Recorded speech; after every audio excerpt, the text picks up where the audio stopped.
3 Jean au verset 2. Si vous voulez bien, nous allons le lire encore ensemble. Il est écrit, bien-aimé, je souhaite que tu prospères à tous égards et sois en bonne santé comme prospère l'état de ton âme. Prospérer avec Dieu. Nous avons commencé par définir ce qu'était la prospérité et que prospérer veut dire simplement avoir du succès ou réussir dans ses activités. Et quand on parle de prospérité financière, il s'agit de réussir en matière d'argent ou en matière de finances. Donc quand on parle de prospérité, on parle de richesse, on parle d'abondance. Prospérer veut dire grandir, croître en richesse. On a aussi parlé de quelques indices de prospérité, des choses qui peuvent montrer qu'une personne est prospère financièrement ou matériellement. Ensuite, on a répondu à la question pourquoi parler de la prospérité avec Dieu. Nous avons énuméré au moins 7 raisons. Premièrement, parce que la Bible en parle. Deuxièmement, parce que le Dieu de la Bible, c'est un Dieu qui se révèle toujours comme un Dieu riche. Troisièmement, la Bible nous dit que la prospérité vient de Dieu. Dieu ne donne pas que le pardon, la guérison, il donne aussi la prospérité. Quatrièmement, nous avons vu que toutes les personnes, surtout dans l'Ancienne Alliance, qui ont marché avec Dieu, eh bien, Dieu les a rendus prospères. On a parlé d'Abraham, d'Isaac, de Jacob, de Joseph, de David, Salomon, Joseph. Toutes ces personnes, c'est Dieu qui les a rendus prospères.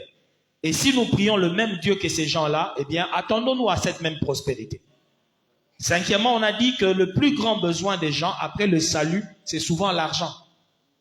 Chaque fois que les gens viennent à Dieu, eh bien, si vous mettez de côté les aspects liés au salut de l'âme, ces gens-là ont besoin d'argent pour résoudre leurs problèmes. Alors on ne peut pas mettre de l'argent de côté, comme quoi on vient à l'église seulement pour le salut de notre âme, pour aller au ciel. Non.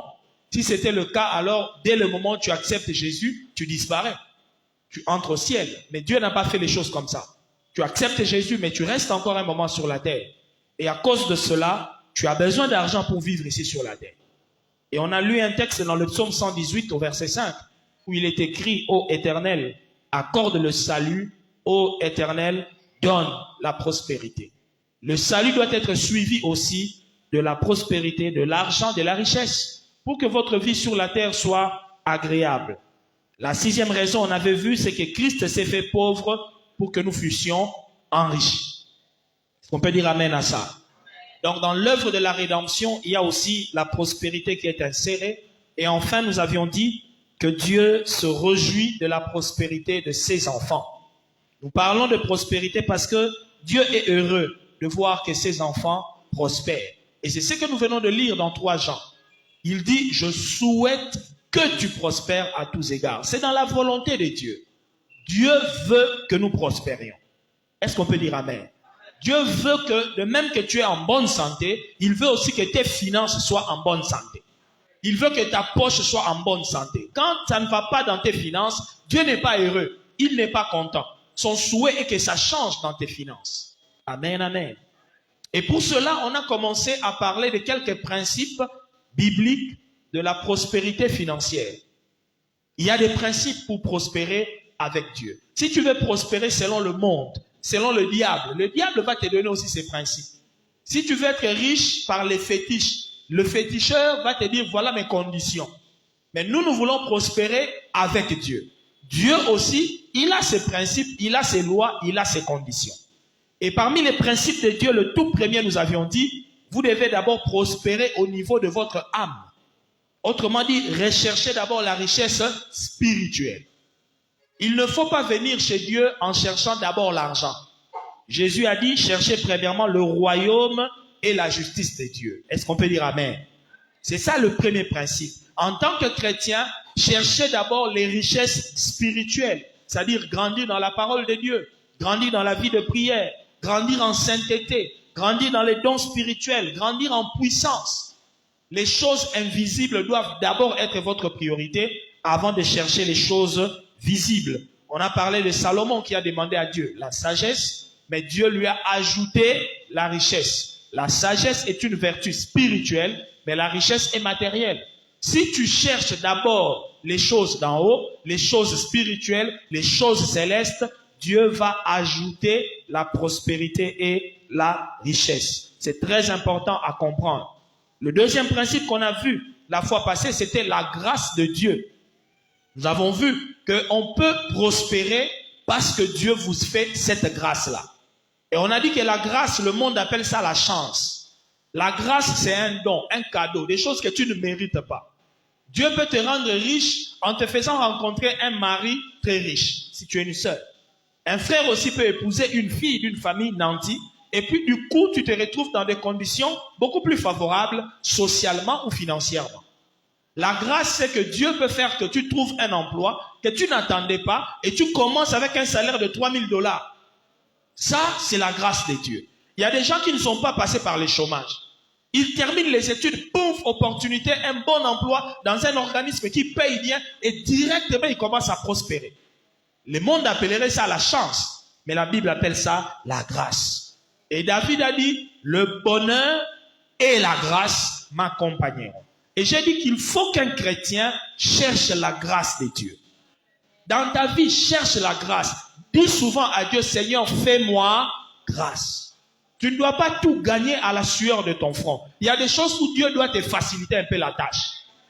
Dis à Dieu, fais-moi grâce. C'est important. La réussite sur cette terre ne dépend pas toujours des efforts. Salomon a dit, j'ai vu sous le soleil, la course n'est point aux agiles. La guerre n'est pas aux vaillants. Le pain n'est pas seulement aux sages. Il dit, tout dépend pour eux des temps et des circonstances. Il y a des gens qui ont beaucoup étudié, mais n'ont pas eu la chance d'avoir l'argent. Il y a des gens aussi, il a des connexions, il a des relations, mais il ne perce toujours pas dans la vie. Et parfois on se demande, mais lui il est de telle famille, celui-là c'est son ami, mais pourquoi son ami ne l'aide pas à avancer? Mon frère, tout est un problème de grâce. Si Dieu ne te fait pas grâce, tu peux avoir des connexions, mais tu ne perces pas. C'est la grâce de Dieu qui peut t'ouvrir des portes pour que tu commences à prospérer. Dis à ton voisin, cherche la grâce. Ce matin, je voudrais aborder le troisième principe pour prospérer avec Dieu. Ce principe, je l'appelle le travail. La Bible nous dit dans Proverbe 14 au verset 23, « Tout travail procure l'abondance, mais les paroles en l'air ne mènent qu'à la disette. » Tout travail procure l'abondance. C'est un texte qui doit te faire réfléchir, toi et moi en tant que chrétiens. Si tu cherches l'abondance, c'est-à-dire la richesse, la prospérité, frères et sœurs, il faut mettre le travail comme ta priorité. Dans les principes de prospérer avec Dieu, il faut travailler. Si tu ne travailles pas, comment Dieu va te bénir? Par quel moyen il va te bénir? Écoutez, tout dans la vie n'est pas grâce. Vous savez, quand vous lisez les principes de prospérité, il ne faut pas isoler un seul principe et t'accrocher à ce seul principe. Non, il faut prendre tous ces principes-là ensemble. Il y a des personnes, par exemple, qui se diront, non, moi, il suffit que je cherche les dons spirituels, je cherche la puissance. Le pasteur avait dit, cherchez premièrement le royaume, les autres choses vous seront données par-dessus. Donc moi, je vais seulement commencer à prier, chercher les choses spirituelles, Dieu lui-même va donner l'argent. Tu te trompes, frère. Il faut mettre tous les principes ensemble. Tu cherches les choses spirituelles, tu cherches la grâce, mais aussi tu travailles. La Bible nous parle d'un homme comme Joseph. Dans Genèse 39, versets 1 à 3, on a lu ce texte pour ceux qui ont suivi l'enseignement dès le début. La Bible nous dit que quand on a envoyé Joseph en Égypte, on dit l'Éternel était avec lui et l'Éternel faisait prospérer entre ses mains tout ce qu'il entreprenait. Nous avons tous vu comment Dieu a fait prospérer Joseph en Égypte. Mais attention, il faut bien lire la parole. La Bible dit, l'Éternel faisait prospérer où? Entre ses mains, tout ce qu'il entreprenait. Est-ce que vous entendez ça? Cela veut dire que Joseph était un jeune homme comment? Entrepreneur. Il entreprenait des choses. Il faisait du travail avec ses mains. Dieu maintenant faisait prospérer ce que les mains de Joseph faisaient. Autrement dit, si tu ne fais rien, Dieu ne verra pas par quel moyen te faire prospérer. Il faut travailler. Chrétiens, s'il vous plaît, arrêtez de passer des jours et des jours seulement à prier, à jeûner, à aller à la montagne. Cherche un travail, fais quelque chose. Tu dois avoir une activité lucrative. Tu dois avoir un travail, une source de revenus. Ce n'est pas normal qu'un chrétien qui a de l'âge, un frère, une sœur, tu as déjà 15 ans, 16 ans, 18 ans, tu es diplômé d'État, et puis tu n'as rien qui te donne même un 5 000 francs par jour. Je répète, c'est anormal. Anormal. Si tu es dans cette situation, ma sœur, dis-toi que tu n'es pas dans la volonté de Dieu. Tu vas me dire, pasteur, mais il n'y a pas du boulot à Kinshasa. Qui t'a dit que tout le monde doit trouver du boulot chez quelqu'un? Qui t'a dit ça? Tout le monde n'est pas appelé à être employé de quelqu'un. Tu peux devenir toi-même ton propre employeur. Crée ton business, crée ton affaire. Même s'il faut vendre des biscuits et des bonbons à la porte de la parcelle, vends-le. J'aime aller dire, moi, votre pasteur, dans ma vie, dans mon parcours, j'ai vendu de l'eau, j'ai vendu des pains, j'ai vendu des galettes, j'ai travaillé dans une boulangerie. Amen. Mais oui.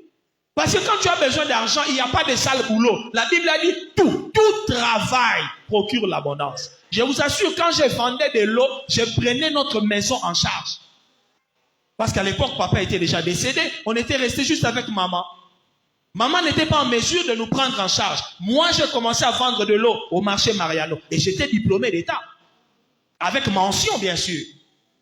J'étais étudiant à l'IBTP. Mais je vendais de l'eau au marché Mariano. Et à la fin de la journée, j'avais suffisamment d'argent pour donner à maman, pour faire le repas du jour. J'ai remonté le commerce de maman en vendant de l'eau. Le dimanche, je m'habillais bien. Je venais à l'église comme vous.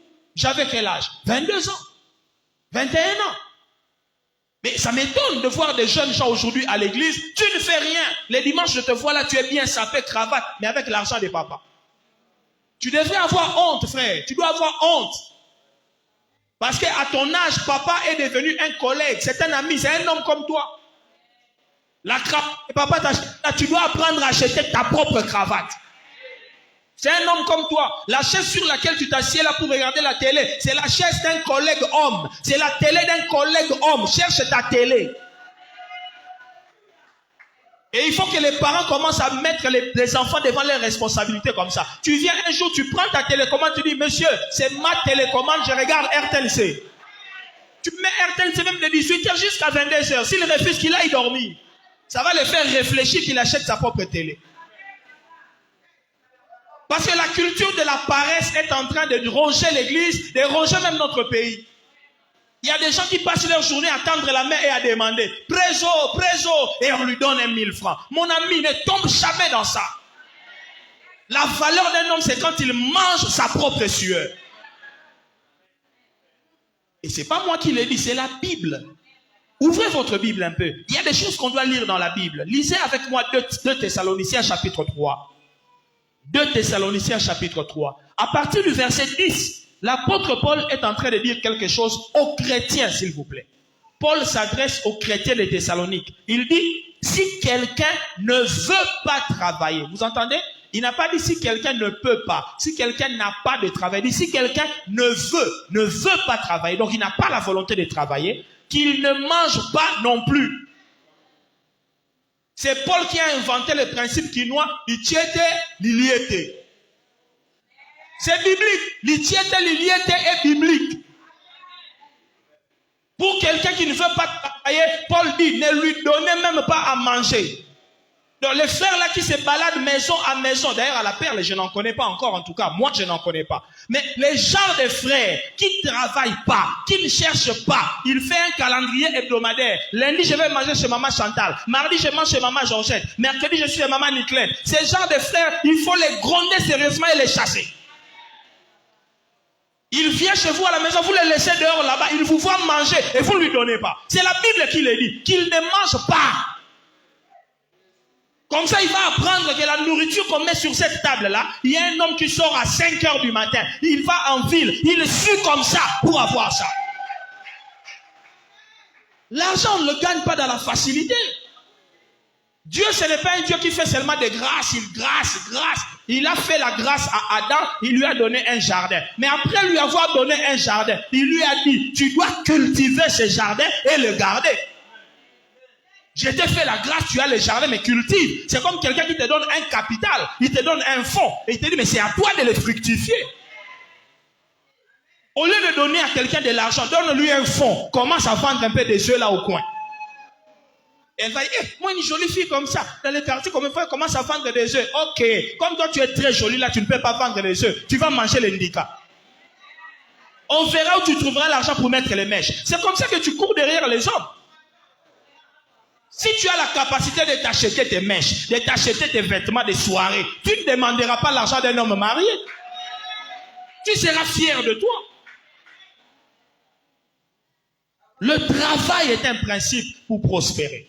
La Bible nous dit, dans Proverbe toujours, et j'aime beaucoup notre ami Salomon, il dit ceci: n'aime pas le sommeil, de peur que tu ne deviennes pauvre. Ouvre les yeux et tu seras rassasié de pain. Je n'ai pas noté le verset malheureusement, je vais vous le trouver même plus tard. Ce texte, ça m'a surpris quand je l'ai lu. Salomon utilise une expression vraiment un peu lingala, une expression de notre tradition. Il dit, n'aime pas le sommeil, de peur que tu ne deviennes pauvre. Comment vous allez comprendre qu'un frère passe toute sa journée à dormir? Toi, tu aimes dormir, tu adores le sommeil. Quand les autres sortent pour chercher un peu d'argent, toi, tu dors. Toi, on doit te rappeler la récitation de la cigale et la fourmi. Que faisiez-vous au temps chaud? Proverbe 6. Très bien. Merci, mon frère. Ouvre les yeux. Salomon dit, ouvre les yeux. En lingala, c'est Fungola Mishu. Ouvre les yeux, tu seras rassasié de pain.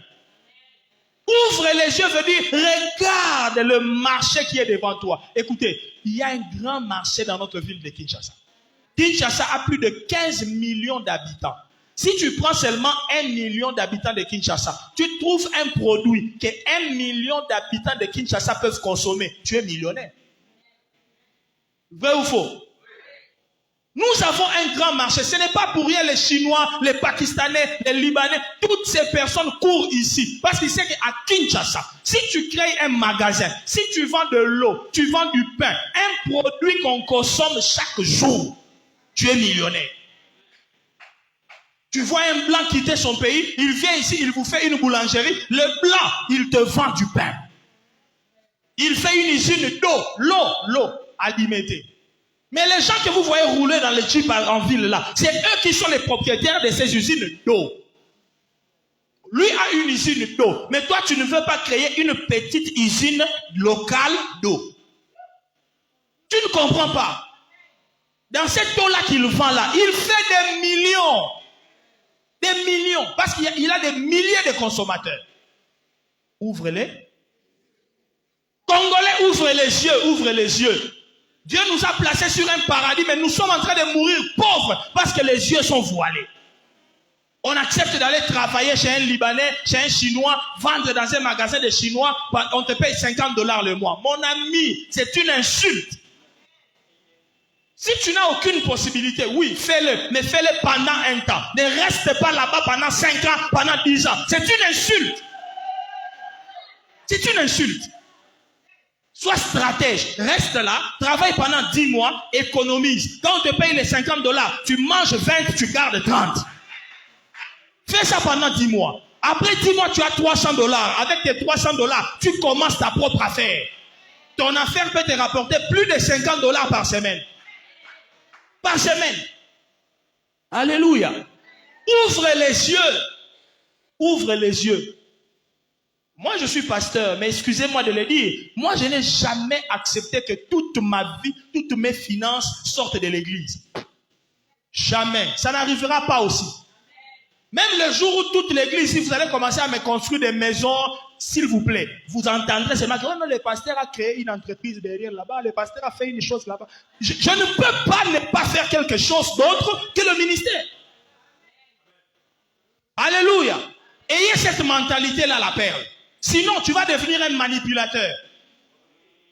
Beaucoup de pasteurs manipulent les gens. Il n'a pas payé son loyer à la maison. Il vient, il commence à dire, Dieu me montre, il y a quelqu'un ici qui doit donner $100. Mais il fait un calcul parce qu'il a un loyer non payé. Qu'est-ce qui le pousse à faire ça? Parce qu'il n'a pas d'autres ressources que l'église. Et il va commencer à malmener les financiers de l'église, à malmener les bandits. Que Dieu me garde d'en arriver là. que ça ne m'arrive jamais. Si l'église doit me donner, que l'église me donne. Mais si l'église ne me donne pas, ces mains ici pourvoiront à mes besoins. Écoute, si Dieu t'a déjà donné l'intelligence, tu es inexcusable. Si Dieu t'a donné des mains, des pieds, il t'a donné un cerveau qui travaille, tu restes pauvre dans ta vie, tu es inexcusable. Dieu ne va pas te pardonner. Comment tu vas dire, oh non, moi on ne m'a pas donné la chance, tu as des mains. Les gens qui n'ont même pas de mains, ils gagnent l'argent. Les gens qui n'ont pas de pieds gagnent l'argent. Et toi, tu as les mains, tu as les pieds, tu as les yeux, tu as l'intelligence. Et tu ne sais pas gagner même 5 000 francs la journée. Paresseux, lève-toi. J'ai lu un livre catholique où les moines, vous connaissez les moines catholiques? Les moines, ce sont les gens qui vivent dans des monastères. Dans les monastères, ils sont isolés du monde. Dans un coin perdu, on pourrait par exemple dire, on prend les gens là-bas, on les jette un peu vers le tréfonds là-bas de la forêt du Mayombe et ils construisent une grande maison, ils doivent vivre là-bas. Et les moines, quand ils sont là-bas, la question c'est de savoir, il n'y a pas de boulangerie, ils mangent quoi? Vous entendez? Leur alimentation doit provenir d'où? Ils sont des moines, leur premier travail c'est la prière. Mais vous savez quoi? Les moines se sont donné une devise, ils disent ora et labora. Ora veut dire la prière. Labora veut dire le labeur, le travail. Ora et labora veut dire prier et travailler. C'était la devise des moines à l'époque. Je prie, mais je travaille aussi. Il faut que les chrétiens adoptent ça. Alléluia. Je prie, mais je travaille. Tu ne peux pas passer toute la journée seulement à prier, prier, prier, prier. La nuit tu pries, le jour tu pries, et tu ne travailles pas. Et tu attends que tu prospères. Hey, crois-moi. Dieu n'encourage jamais les paresseux. Jamais. Parce que Dieu lui-même a travaillé. Et ça, c'est bien de comprendre ça. Dieu a travaillé pendant 6 jours pour créer le monde. 6 jours de travail. Et le 7e jour, on dit Dieu se reposa. Un Dieu esprit. Mais il a trouvé la nécessité de se reposer. Comme quoi, il a beaucoup travaillé. Mais toi, maintenant, tu fais le contraire. Tu te reposes pendant 6 jours et tu travailles peut-être un seul jour. Or, nous sommes des fils de Dieu. Tel il est, tel nous sommes. Si Dieu peut travailler 6 jours et se reposer un seul jour, un chrétien devrait avoir la même mentalité. Travaille beaucoup, mon ami. Vous m'excuserez, moi je n'ai jamais été favorable aux églises où les gens doivent être tous les jours là. Moi, je n'accepte pas ça. Tous les jours, tu es seulement église, église, église, du matin au soir, église, église. Je n'encourage pas ça. Je ne veux même pas voir ça à la paire. Les frères de la permanence qui sont là tranquilles et qui ne travaillent pas. À la perle, ça n'existe pas. Vous m'entendez? Même si je ne serai pas là un jour, n'acceptez pas ça. Il faut que le frère de la permanence, il prie, mais quand il est 7 heures, il quitte l'église, il va travailler. Il peut revenir à 16 heures pour autre chose, pour l'église maintenant. Si vous ne voulez pas qu'il aille travailler ailleurs, alors vous, église, payez-le. Payez-le. Faites-le travailler à l'église moyennant un salaire. Vous m'entendez? Quand on ne te donne pas une garantie de rémunération, mon ami, ouvre les yeux. Ouvre les yeux. Le précieux trésor d'un homme, c'est l'activité. Proverbe 12, 27. C'est toujours Salomon qui dit ça. Le précieux trésor d'un homme, c'est l'activité. Et là, il utilise un autre terme que le travail. Il dit c'est l'activité. Être actif. Il dit c'est ça le précieux trésor d'un homme. Ne joue pas avec ton travail. Ne joue pas avec l'énergie que Dieu te donne. Mes frères et sœurs, l'énergie que tu as aujourd'hui, tu ne l'auras pas toute ta vie. À un certain âge, tu n'auras plus la force que tu as aujourd'hui. Même l'intelligence que tu as aujourd'hui, tu ne l'auras plus à un certain âge. Si tu n'utilises pas cette énergie maintenant pour préparer les années où tu n'auras pas d'énergie, tu finiras un vieillard mendiant.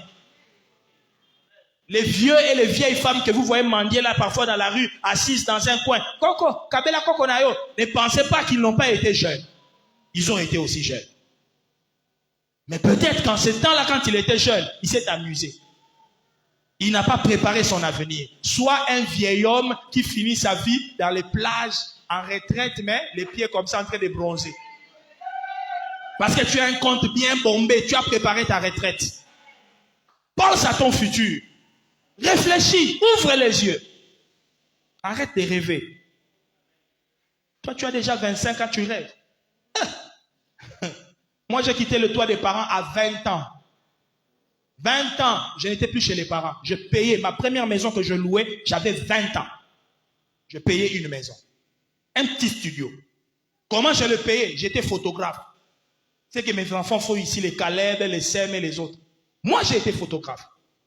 Je payais une maison avec ça. Je n'avais pas beaucoup d'argent. Je pouvais manger simplement un pain avec un peu de l'eau sucrée. Je dors. Et le studio que j'avais, à l'époque, heureusement, je n'avais peut-être pas la taille que j'ai. Parce que si tu exagères un peu, les pieds peuvent sortir au dehors de la porte. Un studio où tu mets seulement la mousse. La mousse seulement, tu mets, boum, tout l'espace est occupé. Tu es obligé de mettre des clous sur les murs là-bas pour suspendre le peu de vêtements que tu as, les vêtements que tu peux compter du bout de 5 doigts. Mais j'ai commencé comme ça. L'important pour moi, j'étais chez moi. Tu habites où? Je suis chez. C'est ça qui rend un homme fier. Tu es chez toi, tu manges ton propre pain. C'est comme ça dans la vie. Mais toi, les barbes commencent à finir. Papa achète Bic Gilet, toi aussi tu achètes Bic Gilet. Et tu continues à rester à la maison là. Le miroir de papa, il se rase la barbe. Toi, tu prends le même miroir, tu te rases. Donc, papa regarde comme ça et dit, on est 2 hommes dans la maison ou quoi? Va chez toi. Les mamans, vos marmites là, il ne faut pas leur laisser ça toujours. Un jour, elle a envie de faire son petit repas parce qu'elle va recevoir ses copines. Elle veut prendre tes marmites. Tu dis, cherche tes marmites.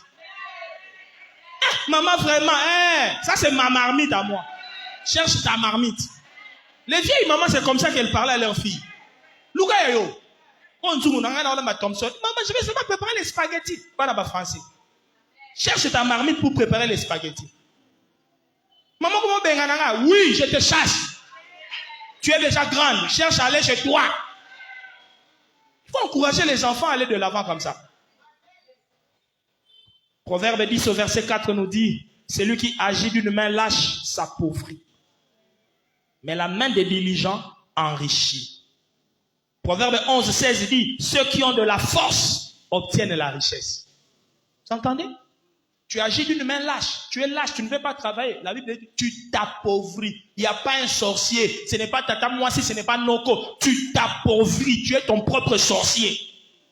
Il faut qu'on arrête parfois de crier, oh Ndoki, il me bloque. 2 fois, c'est toi. Toi-même qui te bloque. Sorcier personnel. Tu t'appauvris toi-même. La richesse exige parfois 10% seulement d'inspiration, de projet, d'idées, mais 90% de transpiration, 90% d'effort, 90% de travail. Beaucoup de gens ont de bonnes idées. Quand vous parlez avec ces frères ou cette sœur-là, il n'y a pas d'idée. Non, j'avais l'intention, je pensais, tu as toujours des idées. Écoute, pour avoir l'argent, les idées ne suffisent pas. Quand tu as une idée, un projet, tu n'as que 10%. Maintenant, il faut 90% d'efforts. Chercher des contacts, écrire, se balader peut-être sous le soleil. 90% de transpiration pour que ça réussisse. C'est valable même pour le ministère. Hein? Détrompez-vous. Tu peux venir, tu vois le pasteur Patrick, il a maintenant une église, mon cher ami. Pour avoir ça, tu ne sais pas combien j'ai sué. C'est pas facile. Amen, amen. Il n'y a rien de facile dans la vie. Les gens qui croient que bon, les pasteurs, ils s'enrichissent sur le dos des bandits. Vous ne savez pas les exigences du travail d'un pasteur. Tu ne sais pas. Si on te disait, bon, commence alors. Commence, tu verras. La première des choses, l'État congolais seulement va t'arrêter. Ah oui? Avant de commencer une église, l'État, tu payes à l'État. L'État t'autorise moyennant argent. Pour avoir seulement les F92 là. On paye. Et c'est pas moins de 250 à 300 $. L'autorisation de commencer l'église. Commence. Va demander aujourd'hui à un propriétaire, donnez-moi l'espace, je vais commencer une église. Les églises, la garantie, ce n'est jamais 3 mois, 6 mois. Commence. Achète maintenant des chaises. Même 20 chaises pour mettre, et que les gens seulement s'asseyent. Dis-toi que je n'aurai même pas l'audio et tout, que les gens s'asseyent. Achète maintenant les chaises. Achète. Tu vas te rendre compte que seulement pour que je commence, j'ai au moins besoin de $2000. Maintenant, trouve 2000. Tu as l'onction. Tu as la parole. Trouve 2000. Parce que ton onction là, les 2000 là, ce n'est pas l'onction. 2000, c'est l'argent. On ne mange pas l'onction à la maison. C'est l'argent. Bibi, ça 2000 baïba. Vous voyez? Jésus leur dit, allez partout dans le monde. Est-ce qu'il leur a donné l'argent des tickets? Les billets d'avion, il a donné. Il a dit, allez. Mais il faut lui demander, Seigneur, comment on va chercher l'argent? La première fois que les gens envoient en mission, il dit, ne prenez ni bourse.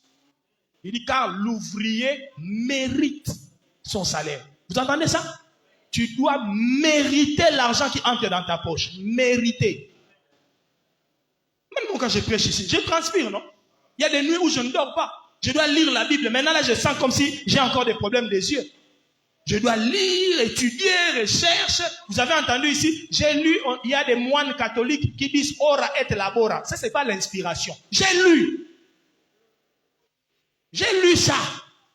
Toi, tu ne veux même pas lire. Tu ne veux pas te cultiver. Tu ne veux pas transpirer. Tu veux tout dans la facilité. Reçois.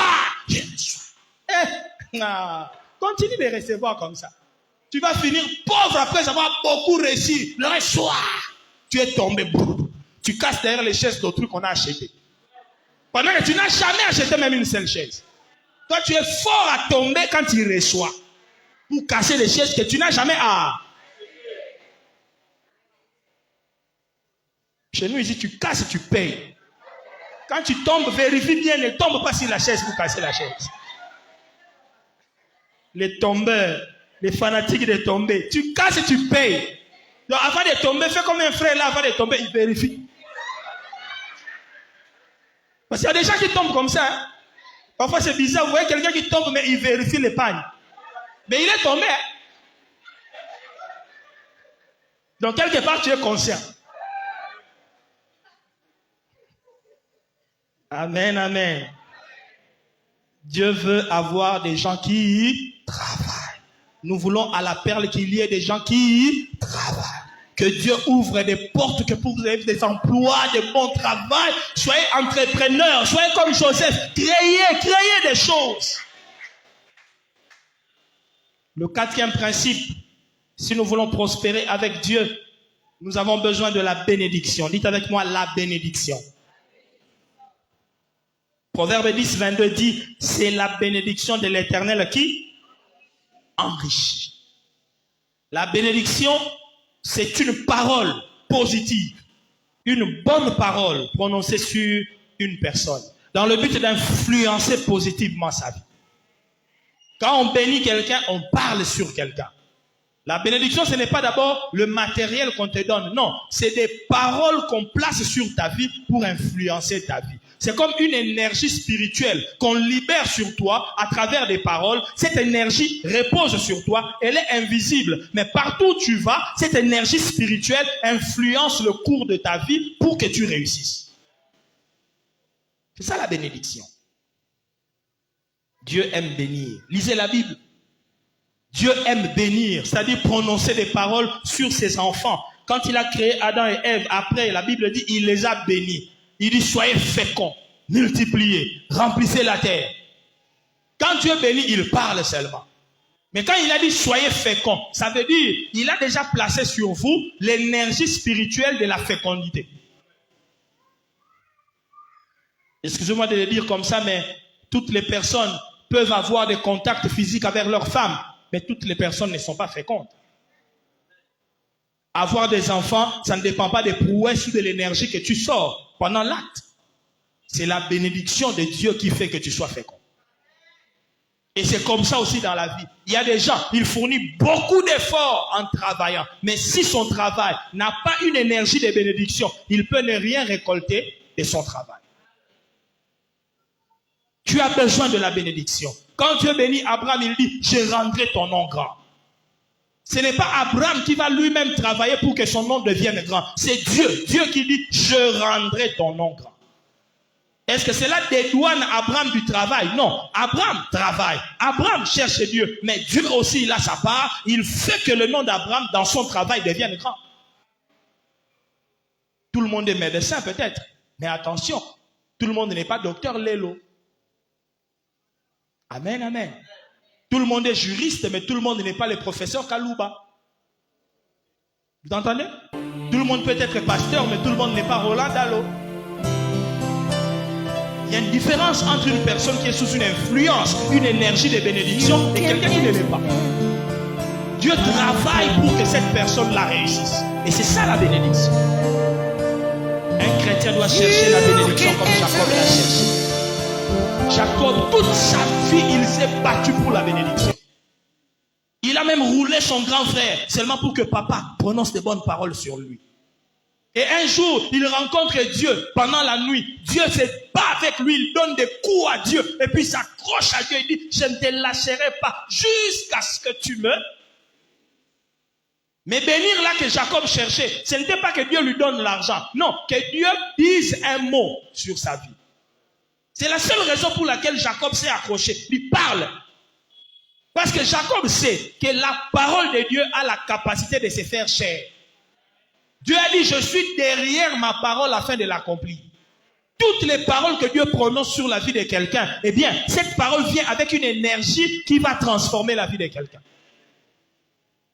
La bénédiction de Dieu. Tu en as besoin, mon frère.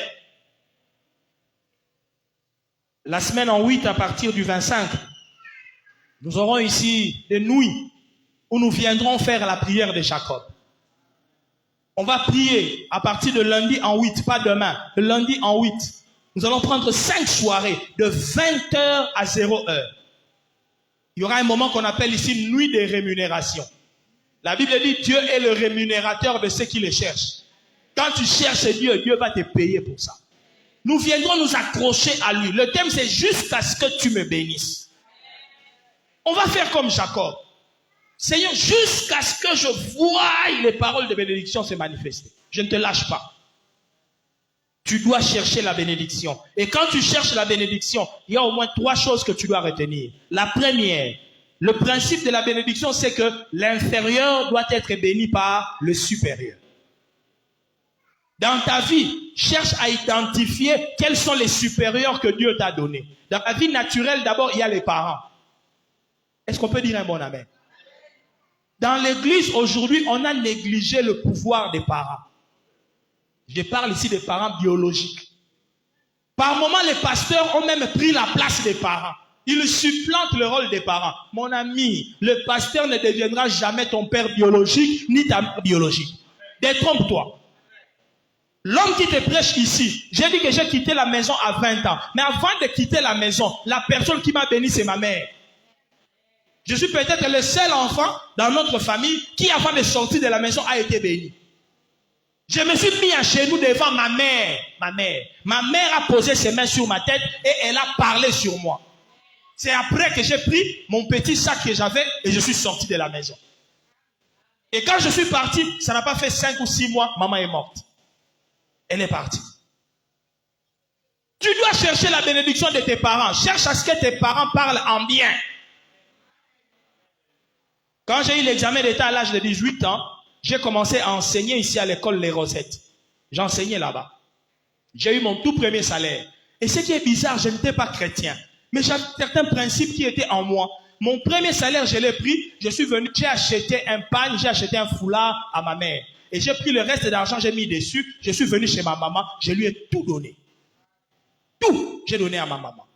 Et ma maman, quand elle a reçu ça, elle a pleuré en disant, ah, j'ai mangé au moins l'argent d'un de mes enfants. Elle a parlé sur moi. Avec larmes, elle parlait sur moi. Toi, tu penses que maman, en train de pleurer, en te bénissant, ça va te rater? Ça va pas te rater? Mais si ce sont des larmes aussi, des peines, tu as fait du mal au cœur de papa, tu as fait du mal au cœur de maman, elle parle en mal, ta vie est foutue. Ta vie est foutue. Parfois, ta vie est bloquée parce que tu ne considères pas ton père, tu ne considères pas ta mère. Pour toi, ce sont des ratés. Ils n'ont aucune valeur. Moi, je cherche Dieu. Ah, cherche Dieu. Toi, tu crois que dans la hiérarchie d'autorité, tu vas sauter papa et maman. Jamais. La Bible dit, honore ton père et ta mère afin que tu sois heureux et que tu vives longtemps sur la terre. Ton bonheur est aussi entre les mains des parents. Il y a des gens qui doivent se réconcilier avec leurs parents. Écoute, même si ta mère est sorcière, elle a le droit de manger ton argent. Parce qu'elle aurait pu te bouffer quand tu ne connaissais pas Jésus. Mais elle ne t'a pas bouffé. Elle mérite ce pagne-là. Tu dois donner à tes parents de quoi manger. Comment dans ta maison, toi, tu as tout, et puis ton père manque un pantalon. Toi, tu as 40 vestes. Et on regarde ton père, il marche avec des haillons. On regarde ta mère, elle n'a même pas un super. Et ta femme porte des boubous basins chers tous les jours. Et vous voulez que cette maman-là, dans son cœur, elle se sente heureuse. Non, non. Dans la Bible, il est écrit, honore ton père et ta mère. Tu dois leur rendre l'honneur. Comment on honore quelqu'un sinon en lui donnant aussi? Tu veux la bénédiction? Cherche-les d'abord chez tes parents. Ne viens même pas encore chez moi. Va chez tes parents là-bas. Si tes parents t'ont maudit, tu vas venir chez moi maintenant pour que moi je te bénisse. La Bible dit la malédiction sans cause. Si elle est sans cause, elle n'a pas d'effet. Mais si elle a une cause, tu as fait des choses. Tu as fouillé les parents, maintenant tu veux que les pasteurs te bénissent. Même si je tends ma main, je prends la bouteille d'huile, je verse dessus. L'autorité de tes parents va empêcher à cette huile-là d'entrer. Ça n'entrera pas. Tu dois aller arranger là-bas. Identifie qui sont les supérieurs que Dieu a placés sur toi. Ton pasteur est un supérieur. C'est une autorité spirituelle. Même si tu es dans un département, il y a des gens qu'on appelle les anciens, il y a des diacres, il y a les chefs de département. Il est supérieur à toi. Respecte-le, considère-le, parce que s'il dit quelque chose sur toi, ça peut te toucher. Ceux qui ne connaissent pas la notion d'autorité, la notion de supérieur, ces gens-là ne reçoivent jamais la bénédiction. Jacob savait que celui-ci c'est papa, mais ce n'est pas seulement papa, c'est mon supérieur. Il peut me bénir. Papa fait de ses enfants des cuisiniers. Prépare-moi un repas, que je mange, que mon âme se réjouisse. Ensuite, je vais te bénir. Parce qu'on ne peut pas bénir avec un cœur qui murmure. Pour bénir, il faut que le cœur soit dans la joie. Maintenant, si tu veux la bénédiction, aie l'habitude de réjouir les gens qui sont appelés à te bénir. Il y a des gens qui disent, ah, le pasteur aime seulement aller là-bas. Le pasteur est trop attaché à celui-ci, à celle-là. Mais vous pensez que nous, on n'a pas de cœur. Hein?